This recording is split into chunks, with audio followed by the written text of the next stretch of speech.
Bonjour et bienvenue sur le podcast Explore Japon, le podcast qui explore le Japon sous toutes ses coutures. Des conseils voyage, de la culture ou bien de la vie tous les jours en passant par l'apprentissage du japonais, partons ensemble une fois par semaine pour ce magnifique pays qu'est le Japon. Bonjour à tous, j'espère que vous allez bien et que cette nouvelle année vous permettra de partir au Japon, même si je sais en ce moment c'est un petit peu compliqué, mais croisons les doigts pour que vous puissiez partir pour votre voyage ou si vous aviez prévu d'être étudiant au Japon, j'espère que tout va bien se passer pour vous. Et cette semaine, on va boire une bière dans un bar avec un chat le mercredi, oui c'est un peu bizarre, traîner avec des super-héros pas vraiment recommandables et regarder de jolies illustrations. Mais pour commencer, je vais vous parler de choses qui fâchent, on va parler du retour. Alors oui, je sais, on n'est pas encore parti, mais je vais vous parler du retour, comment ça se passe quand on rentre du Japon. Car oui, pour beaucoup d'entre nous, lorsqu'on part au Japon, c'est finalement pour quelques jours ou quelques semaines, voire pour les plus chanceux quelques mois, mais souvent il va y avoir un retour derrière. Parfois c'est un retour juste pour voir sa famille pendant les fêtes, mais la plupart du temps c'est la fin des vacances qui s'annonce tout simplement. Et ce retour, pour ceux qui sont déjà partis au Japon, vous le savez, c'est souvent un petit peu compliqué. Alors bien sûr, outre le fait que les vacances c'est fini, donc voilà, on est toujours un petit peu triste, on n'a pas forcément envie de reprendre la vie normale, le boulot, de retourner à l'école, etc. Mais il y a souvent un gros choc qui se produit en rentrant en France. Et dans cet épisode, j'avais un peu envie de vous en parler, de ces choses justement qui me choquent, en tout cas qui choquent souvent quand on revient d'un séjour au Japon et qui me choquent personnellement. Alors bien sûr, je vais vous parler, donc comme je vous l'ai dit, des choses qui me choquent moi. Mais pour en avoir souvent parlé avec des amis, c'est souvent des trucs assez communs qui reviennent. Le truc à garder en tête aussi en préambule, c'est que pas mal de choses dont je vais vous parler nous choquent pas forcément dans notre quotidien. Vraiment, il y a des choses qui ne me choquent pas quand je vis en France habituellement, mais qui vont venir me choquer quand je reviens d'un séjour un petit peu long ou plus ou moins long au Japon. Je vais prendre l'exemple d'un truc très simple pour illustrer, c'est la saleté. Moi, en vivant sur Paris, même si oui, je sais, c'est pas la ville la plus propre du monde, bien sûr, j'avais pas non plus cette impression d'être entouré de saleté dans les rues au quotidien. Ouais, je me dis pas, voilà, c'est hyper crade, etc., que c'est l'horreur. Et puis bon, après avoir fait Séoul, je revois aussi mon jugement sur la saleté à Paris. Je vous en avais parlé dans un de mes hors sujets sur mon voyage en Corée. Mais on va revenir au sujet justement quand on rentre du Japon. Eh bien, moi je trouve que les rues sont beaucoup, mais alors beaucoup plus sales. Ça me l'a fait à chaque fois que je suis rentré du Japon, et encore plus, vous en doutez, quand j'étais parti pendant plus d'1 an. Déjà, le premier choc, c'est si on prend le taxi. En passant par le périph', il y a des zones qui sont vraiment super sales quand on arrive de l'aéroport. Il y a des zones qui sont vraiment très sales quand on est sur le périph'. De vrais dépotoirs à ciel ouvert. Bon, après là-dessus, je vais pas non plus crier au scandale, car je sais aussi qu'il y a certains de ces dépotoirs qui sont des bidonvilles, donc des gens qui sont obligés d'habiter là et qui font avec les moyens du bord, mais voilà, c'est pas cool, clairement, donc on va pas non plus leur jeter des pierres.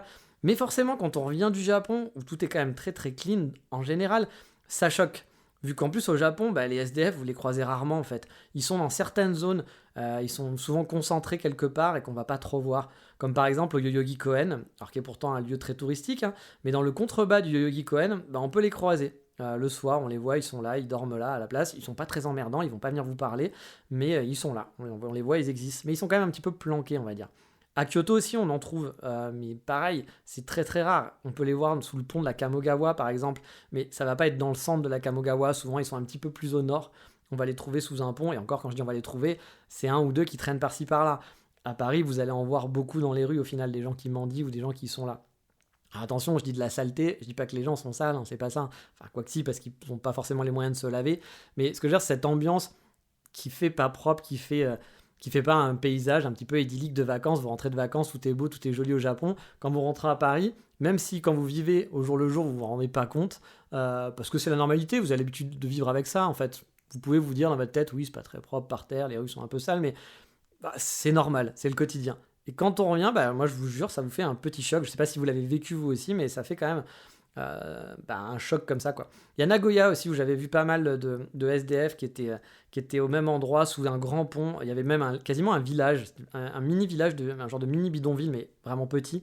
Mais ça n'a rien à voir avec les bidonvilles géants à l'entrée de Paris, parce qu'il y a vraiment des vrais bidonvilles maintenant à Paris, à l'entrée de Paris. Quand on arrive en taxi, la dernière fois que je suis rentré, vraiment je me suis dit waouh, j'avais pas souvenir de ça, quoi.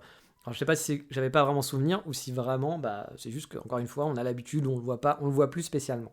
Mais du coup là ça vous fait un choc. Et puis dans les rues de toute façon, tout simplement, dans les rues de Paris, je compare Paris parce que c'est là où j'habite et c'est là où je vais le plus souvent. Mais vous avez plein de chewing-gum par terre. Vous les voyez pas tous les jours. Vous vous en rendez pas compte, c'est normal, c'est la couleur du trottoir quasiment. Mais ça tache les trottoirs, il y a des mégots de clopes qui sont partout, qui jonchent les caniveaux.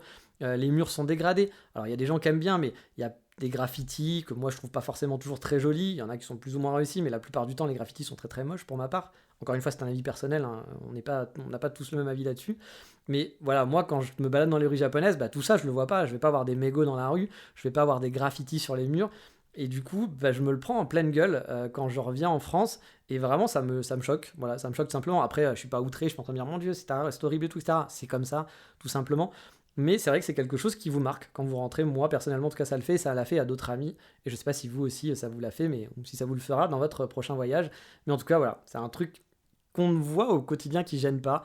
Mais quand on revient de ce pays qui est différent finalement, qui est très différent, du coup, ça nous marque, on se dit ah oui, c'est en fait ouais, c'est quand même bizarre chez moi j'entends la France, hein. C'est pas pareil, c'est pas la même chose. Bon après attention, hein, je veux pas faire dans le cliché non plus, parce qu'on entend souvent l'adage waouh, le Japon c'est super propre partout, c'est très beau, c'est très joli, tout est propre, les rues sont nickel. Non, c'est faux. Voilà, c'est totalement faux. Si vous avez vécu au Japon, vous savez que c'est faux. C'est propre, oui, dans les zones touristiques. Si vous vous baladez dans les rues, les rues touristiques, etc. Là, effectivement, tout est nickel, tout est fait pour que tout soit propre, tout soit joli, que les touristes soient contents. Si vous vous baladez dans des rues moins fréquentées, vous pouvez aussi trouver des endroits avec des détritus par terre, des genres de mini décharges un peu planquées. Mais on va pas être non plus dans le démago total, hein. Ça n'a aucune mesure avec ce qu'il y a chez nous, par exemple, dans les rues, dans son ensemble. Et c'est vraiment quelque chose qu'on se prend en pleine face. Du coup, quand on revient en France, je trouve que c'est pas vraiment un sentiment agréable, cette rentrée en France et qu'on voit cette saleté présente un peu partout. Encore une fois, au Japon, ça existe, mais ça va être plus planqué ou ça va être plus concentré. Là, en fait, on vit avec. Mine de rien, on vit avec. On s'en rend pas compte, mais on vit avec. Autre gros point qui m'a beaucoup choqué pour ma part, c'est un truc, c'est les gens, voilà, tout simplement. Au Japon, je vous l'ai déjà dit plein de fois, mais malgré le fait qu'ils n'aient pas une vie facile, qu'ils font pas les 35 heures, que certains enchaînent 3 boulots par jour, hein, vraiment 3 boulots, enfin par jour je devrais dire avec la nuit, hein, parce que c'est boulot la journée, 2 petits boulots, plus ce soir à 20h on fait un autre boulot, et ils ont une vie qui est pas cool quand même, hein, voilà, qui est pas toujours cool, et pourtant ils sont souriants. Il y a une énergie qui est positive, qui se dégage. En vacances on peut le sentir encore plus, mais quand on y vit, on est un peu plus dedans, voilà, on est un peu moins dans l'ambiance vacances, et pourtant ce sentiment il est toujours là. Il y a des trucs qui disparaissent un petit peu quand on vit sur place, mais je trouve que ce sentiment est toujours là. Bien sûr, les gens sont pas des gens positifs, c'est une image qu'ils se donnent, mais du coup, vous voyez cette image, elle est face à vous, et du coup c'est un truc qui me choque beaucoup moi quand je rentre en France. Parce que quand je rentre en France, du coup, après le Japon, je précise toujours bien après le Japon, je trouve que la moitié des gens que je vais croiser, ils font soit la gueule, vraiment, ils font une tête, mais vraiment genre la gueule, dépressif, la gueule, ou une tête super agressive. On ne peut pas regarder quelqu'un sans qu'il ait l'impression qu'on l'insulte, même si au final il se passe rien, il va pas venir vous tabasser, mais on sent cette agressivité dans le regard juste parce qu'on a croisé son regard. On l'a pas fixé, on l'a pas dévisagé, on a juste croisé son regard, et je trouve que la tête des gens, peut-être qu'ils ne le sont pas, mais la tête des gens, quand on revient du Japon, encore une fois, je trouve que la tête des gens est très agressive, que les gens, voilà, il y a un sentiment d'agressivité tout autour. C'est peut-être très personnel, mais c'est vraiment quelque chose que je ressens à chaque fois que je reviens du Japon. C'est un truc, moi, qui m'avait beaucoup perturbé pour le coup après mon retour de mon premier voyage.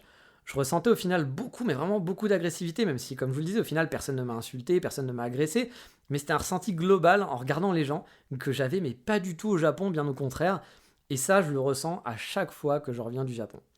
Autre côté, moi, très désagréable qui me choque, c'est quand toujours on revient au Japon, c'est les bousculades, hein, les bousculades. Si vous avez écouté mes podcasts sur la Corée, vous avez dû comprendre que l'incivilité, c'est quelque chose qui peut me rendre assez fou.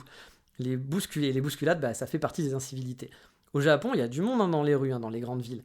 Et dans l'ensemble, je me fais que très rarement la réflexion en croisant des gens. Ah tiens, il a pas fait beaucoup d'efforts celui-là pour m'éviter, par exemple. Voilà. Je croise quelqu'un et qu'il n'a pas bougé d'un iota, que moi je me suis un peu bougé dans tous les sens. Au Japon, je me fais rarement, ça m'est déjà arrivé, bien entendu, mais c'est très très rare. Alors qu'à Paris, c'est pas du tout la même chose, hein. Pour vous dire même, à un moment, j'avais vraiment l'impression d'être le seul idiot à se contorsionner dans tous les sens pour ne pas rentrer dans les gens. J'avais l'impression que les gens, en général, ne bougeaient pas d'un iota. Du coup, histoire de voir si je m'inventais une vie, de gars super, genre ouais, moi je suis génial et les autres c'est de la merde, j'ai décidé un jour de pas bouger. Moi aussi, de pas bouger d'un iota dans la rue pendant un trajet en rentrant du boulot. Enfin, j'avais 1 heure de marche en rentrant du boulot. Et je me suis dit, ok, quand je croise des gens, je ferai pas un pas sur le côté, ou plusieurs sur le côté, je vais pas bouger dans tous les sens, je garderai les épaules bien droites et bien solides. Résultat des courses, en 10 minutes, vraiment en 10 minutes, j'ai dû bousculer une 50aine de personnes. 50 personnes, c'est énorme. C'est vraiment effarant et c'est un truc qui m'a toujours, mais toujours vraiment agacé à Paris. Et qu'on oublie, mais alors totalement au Japon. Du coup, à chaque retour en France, j'oublie aussi ça, hein, mais je suis vite de retour dans le bain après avoir croisé quelques personnes. Et du coup, ça a le don vraiment de me rendre fou à chaque fois. Ça m'énerve, c'est quelque chose, je me dis, la politesse, les bases de politesse, quand on les a pas, c'est quelque chose qui m'agace au plus long point. C'est-à-dire qu'il y a des gens qui vont, ça va les toucher, les trucs, moi ça m'agace, ça me rend fou. Et du coup, quand j'arrive à Paris, ce choc du fait que je l'ai oublié, que je le vis plus, me redire, ah oui, ici c'est comme ça en fait, les gens s'en branlent, c'est dur. Les premiers jours sont très très durs. Et après, bon, bien sûr, hein, comme tout, on s'y fait avec le temps, on s'habitue un petit peu plus, mais j'avoue que ce petit truc-là, ces petites sensibilités-là, moi, c'est des trucs que j'ai vraiment du mal à me réhabituer à plein temps et à me dire oui, c'est normal, c'est comme ça, on est à Paris et autres. Je pense qu'un jour, je finirai peut-être dans un hôpital psychiatrique à force de m'énerver, de voir les gens ne faire aucun effort et s'en foutre, vivre dans une bulle totale. Mais bon, espérons qu'ils me laissent un espace pour faire le podcast dans cet hôpital psychiatrique, hein, on verra. Bon, les propos seront peut-être plus très cohérents, je sais pas, mais le podcast existera toujours, donc Explore Japon, dans un hôpital psychiatrique, on verra peut-être dans 1 ou 2 ans, si je n'ai pas pu retourner au Japon. Bref, on finit la rigolade. 2 trucs qui vont être beaucoup plus légers ensuite, qui me choquent et qui sont un choc beaucoup moindre en fait, mais qui sont plus un manque, c'est les distributeurs de boissons et autres combini. En fait, on s'habitue vraiment assez rapidement à ces choses-là. Et à chaque fois, mais vraiment à chaque fois que je reviens, je me retrouve, vous pouvez être sûr, comme un con, à un moment donné, en me disant il est trop tard, en fait, je peux pas faire mes courses, j'avais oublié que c'est pas ouvert le soir, qu'il est 19h et que mon supermarché est fermé. Ou alors, on est dimanche, ou lundi, ou je sais quoi, et du coup, pareil, j'avais pas prévu de faire les courses parce que, on s'habitue, quoi.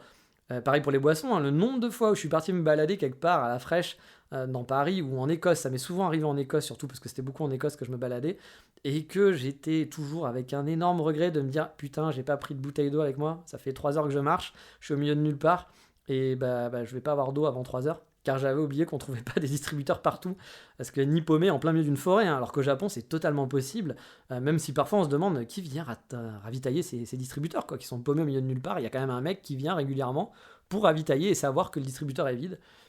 Ça m'a toujours impressionné et j'avoue que c'est quelque chose qui manque. C'est un truc qui est bête, hein, mais c'est souvent un petit choc ou un truc où il faut un peu de temps finalement pour se réhabituer et se dire ok, maintenant les courses c'est de telle à telle heure, quoi. Mais le choc le plus dur pour moi, celui qui me fait verser une larme et qui pourrait me faire tomber dans un profond désarroi, si j'étais pas quelqu'un de très fort psychologiquement, je rigole bien sûr, c'est le premier contact avec une cuvette de toilette. Voilà. C'est lorsqu'il y a tes fesses qui vont se poser sur une cuvette froide et que t'es pas prêt en fait. Tu t'as oublié que la cuvette de toilette pouvait être froide. Tu rentres, t'es en hiver, t'as pas à chauffer chez toi, tu reviens de l'aéroport, t'as très envie de faire pipi et tu vas poser tu vas t'asseoir sur la cuvette. Et là, je vous assure, j'ai vraiment ce petit... là, c'est la fin. Je sais que mon voyage est fini, que je suis de retour en France. À ce moment-là, je sais que ça y est, c'est le premier contact souvent. Et je vous passe en plus les détails qui me sont déjà arrivés, du genre partir sans tirer la chasse d'eau, parce qu'habitué à ce qu'elle se tire toute seule dans mon appartement. Mais je vais essayer de garder un peu le peu de dignité qui me reste dans ce podcast et on va pas aller plus loin là-dessus. Bref, quand on rentre du Japon, l'acclimatation est toujours un petit peu compliquée, pour beaucoup d'entre nous en tout cas. Peut-être que vous, ça vous fait pas grand-chose finalement, mais moi c'est rarement, mais vraiment rarement un bon moment, et les débuts sont durs, les débuts sont vraiment très difficiles. Même si je m'habitue un peu à certaines choses, ou que je fais avec tout simplement, parce qu'il n'y a pas le choix, il y a toujours finalement quelques petits chocs pas très agréables, je trouve. Mais bien sûr, encore une fois, c'est très personnel, vous avez sûrement des expériences différentes, et n'hésitez pas à m'en parler sur Instagram, en message privé, ou dans les commentaires de la page de l'émission, c'est fait aussi pour ça. Mais bon, vu que vous l'aurez compris, je suis en manque de Japon, on va passer à un compte Instagram d'une japonaise dans l'Insta-moment de la semaine.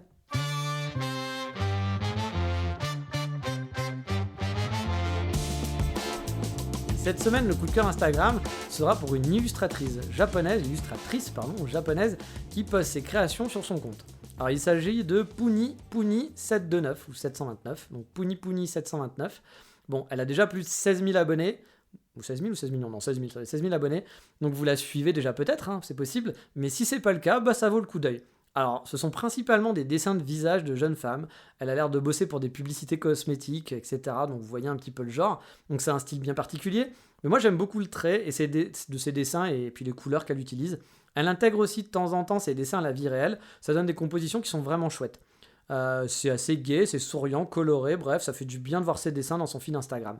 Elle poste aussi de temps en temps des choses de son quotidien. Bref, ça s'inscrit parfaitement dans ce que j'aime suivre sur Instagram et pour cette rubrique du coup, de suivre le quotidien d'un japonais et en plus vous avez son travail qui est plutôt chouette. Bien sûr, comme d'habitude, pas d'inquiétude, le lien de son compte sera sur la page de l'émission, donc explorejapon.com. Mais maintenant, il est temps d'aller boire une bonne bière dans la prochaine rubrique qui n'a toujours pas de nom. Bah oui, il va falloir en trouver un à un moment donné.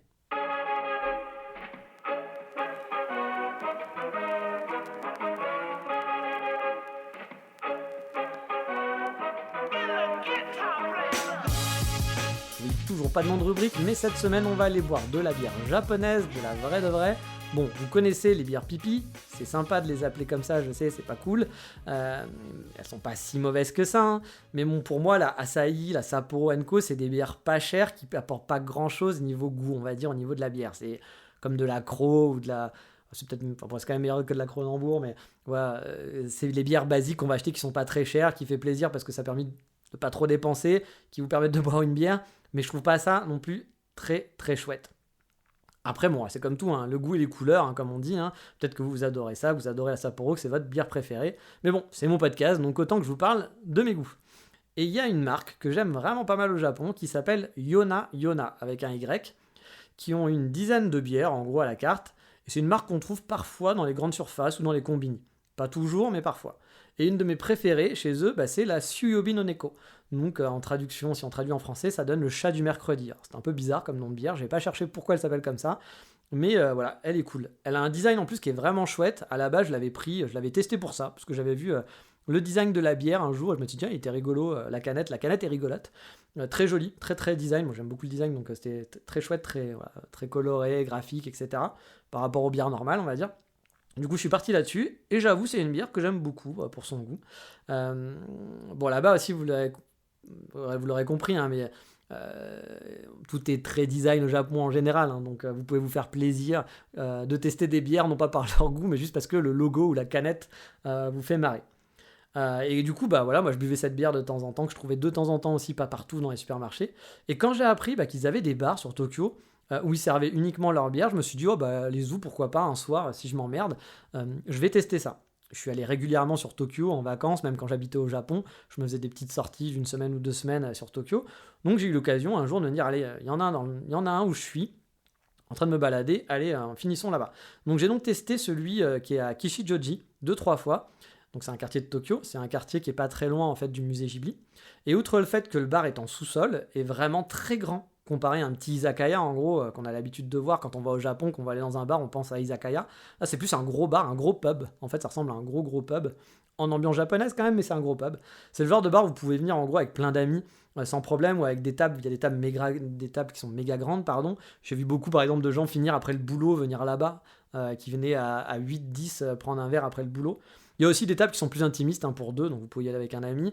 Et il y a aussi un grand comptoir qui est plutôt chouette. En tout cas, dans celui de Kishijoji, j'ai pas testé les autres.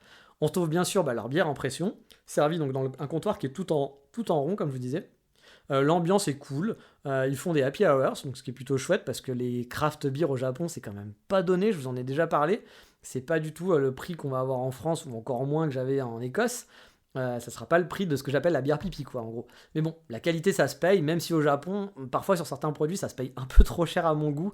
Ça serait pas du tout le même prix, encore une fois. Le même type de bière en Écosse sera peut-être 6 € moins cher, donc c'est pour vous dire. Et donc, en plus de leurs bières, qui sont vraiment très bonnes, il n'y a pas que la Tsuyobi no Neko qui est bonne, il y en a d'autres, on peut manger. Et je vais pas vous le cacher, la première fois j'étais venu là-bas, car j'aime bien leur bière, hein, bien sûr, mais la deuxième fois, c'était vraiment à cause du souvenir du mariage de la bière et de leur trio de saucisses. Ils avaient tout un tas de saucisses à la carte, dont une saucisse saveur raclette, bah ouais, on est français, hein, on aime la saucisse, on aime la raclette, et une très grosse pomme de terre, pas épluchée mais coupée en fines lamelles, qui était encore en forme de pomme de terre en quelque sorte, mais juste coupée, avec du beurre aillé. Et c'était une tuerie. Je me suis régalé. C'est pas très japonais, je le sais. Vous allez me reprocher de pas manger très japonais, pas vous parler de très japonaise. Mais j'avoue, c'était tellement bon de prendre sa bière, sa pomme de terre raillée qui était mais vraiment délicieuse, et les saucisses. Oh là là, surtout quand on vit au Japon, on mange pas tant souvent que ça des saucisses. Et là, j'étais très content de manger 3 saucisses. Il y avait, il y avait plein de saveurs. Il y avait des saucisses yuzu, il y avait des saucisses pimentées. Il y en avait plus que 3 au choix, mais moi j'en avais pris 3, dont la saucisse raclette. Voilà, vraiment, je ne regrette pas. Et quand je traîne dans le quartier le soir, c'est maintenant quasiment un spot obligatoire pour moi. Je sais qu'ils en ont d'autres, hein, donc à vous de faire votre petite recherche. Mais bon, les Yona Bar, c'est pas l'expérience izakaya, hein, c'est sûr, mais c'est un bon spot pour se faire plaisir. Et si vous voulez juste tester leur bière, vous en trouverez dans les combini parfois ou dans d'autres bars, restaurants, ça se trouve quand même assez facilement. Mais même si c'est un vrai plaisir que d'aller là-bas, c'est quand même pas mon coup de cœur de la semaine, parce que non, je suis pas au Japon cette semaine.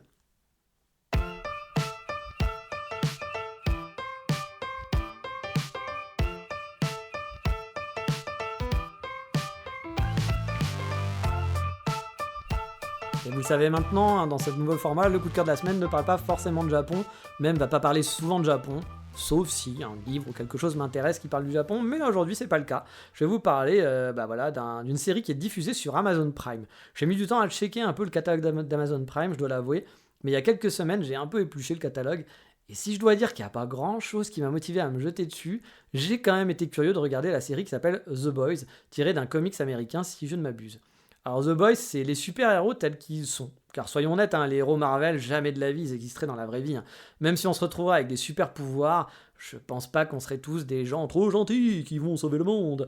Non, le super-héros, il serait cupide, instagrammable, il penserait à des parts de marché et à son image de marque, et oublie parfois la morale quand ça peut l'arranger. C'est l'être humain, en quelque sorte, on n'est pas des gens parfaits, on le voit tous les jours, même s'il y a des gens qui le sont, c'est très rare, les gens très parfaits. Donc là, dans The Boys, voilà, il y a les 7 qui sont des super-héros que les Américains idolâtrent, avec un genre de Superman qui est surtout un super psychopathe, mais personne ne le sait, à part les gens qui sont proches de lui. Il a une super image de marque, etc. Il travaille beaucoup là-dessus. Et en gros, dans cette série, vous allez suivre un petit groupe d'humains normaux, qui n'ont pas de pouvoir, qui veulent montrer la face cachée de ces héros et les dérives de la société qui les emploie au final. J'étais pas très convaincu, mais c'est plutôt bien fichu, c'est haletant, il y a bon rebondissement, surtout dans la saison 2, et j'avoue être agréablement surpris au final et m'être pris au jeu au fil des épisodes. Même si au départ, j'étais pas forcément super convaincu, comme je vous le disais. Les premiers épisodes, j'étais là, ouais, sans plus. Mais bref, si vous n'êtes pas gaga de super-héros à la sauce Marvel ou DC, franchement, je pense que The Boys, ça pourra vous réconcilier un peu avec le côté super-héros, ça sera plus fait pour vous. Moi, c'est mon petit conseil de regardure de la semaine, en tout cas. Au passage, j'ai regardé l'autre série héroïque d'Amazon Prime qui s'appelle American God, et là, franchement, au bout de 3 épisodes, j'ai vraiment pas accroché. Trop racoleur pour moi. Rien d'intéressant à mes yeux, peut-être que vous avez aimé, mais moi ça n'a pas été mon cas, peut-être que ça s'améliore au fil des épisodes, mais là j'avoue j'ai vraiment eu du mal. Pour moi ça a été stéréotypé au possible, beaucoup de sang avec de l'hémoglobine dans tous les sens, en ralenti pour faire genre, du faux suspense, du cul à foison, ce qui a fait marcher Games of Thrones au final et que j'aime pas du tout. Alors je sais, j'aime pas Games of Thrones, ça va choquer beaucoup de gens, mais moi j'ai pas du tout aimé la série. J'ai regardé, je vais pas dire que j'ai pas aimé, mais j'ai trouvé, ça se regardait, mais j'étais vraiment pas fanat, j'ai mis vraiment de temps à chaque fois à regarder jusqu'aux dernières saisons, quoi. Pour moi, c'était vraiment genre du cul, on tue des gens, du cul, on tue des gens, regardez, il y a des gays, regardez, il y a pas des gays, il y a des trans.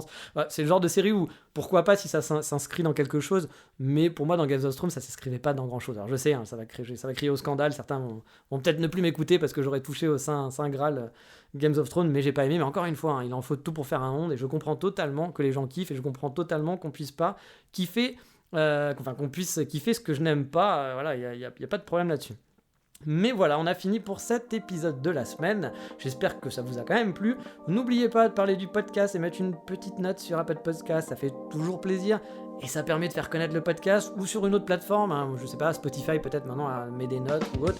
En tout cas, n'hésitez pas à en parler, ça fait toujours plaisir de voir les stats monter. Je vous dis donc à la semaine prochaine pour un prochain épisode. Sur ce, à bientôt, mata raishu, bye bye.「